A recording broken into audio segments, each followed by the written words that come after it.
L'histoire du prophète Mohammed, paix et salut. Le prophète Mohammed continua à inviter les tribus arabes venues à la Mecque pour le pèlerinage jusqu'à ce qu'arrive l'un des chefs arabes, Tufayl ibn Amr ad-Dawsi, de la tribu de Daou, qui vint en pèlerinage à la Mecque. Les chefs de Quraïch l'accueillirent rapidement avant même qu'il n'entre à la Mecque et se mirent à le mettre en garde contre l'écoute des paroles du prophète Mohammed, paix sur lui.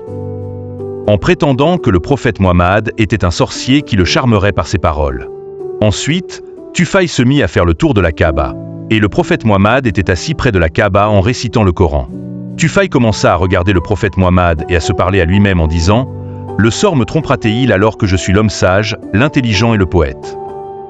Il décida alors d'aller vers le prophète Mohammed. Paix sur lui. Il s'approcha du prophète et lui dit « Ô Mohammed, parle-moi de ce que tu as. » À ce moment, le prophète Mohammed, paix sur lui, se mit à lui présenter l'islam et à lui réciter quelques versets du Coran. Tufayl écoutait les paroles du prophète avec admiration. Dieu le voulut ainsi et l'islam s'installa dans son cœur. Il prononça les 2 témoignages de foi devant le messager de Dieu, Mohammed, paix sur lui.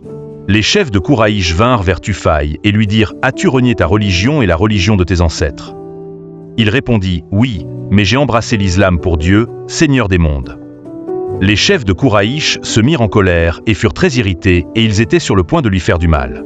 Tufayl les avertit et dit « Par Dieu, si l'un de vous me touche, il ne sera pas épargné par la tribu de Daos. » Toute Quraïch eut peur et le laissa tranquille. Personne ne l'approcha. Tufayl ibn Amr alla une nouvelle fois vers le prophète Mohammed, paix sur lui, et lui dit « Ô messager de Dieu, que m'ordonnes-tu? M'ordonnes-tu de rester auprès de toi à ton service, ô messager de Dieu, ou de retourner vers mon peuple pour les appeler à l'islam ?» Le prophète Mohammed lui dit « Retourne vers la tribu de Daws et appelle-les tous à l'islam. » Tufayl partit effectivement vers Daws. En chemin, une karama extraordinaire lui apparut. Une grande lumière jaillit entre ses yeux, signe et karama de Dieu le Très-Haut, indiquant qu'il était sur le droit chemin.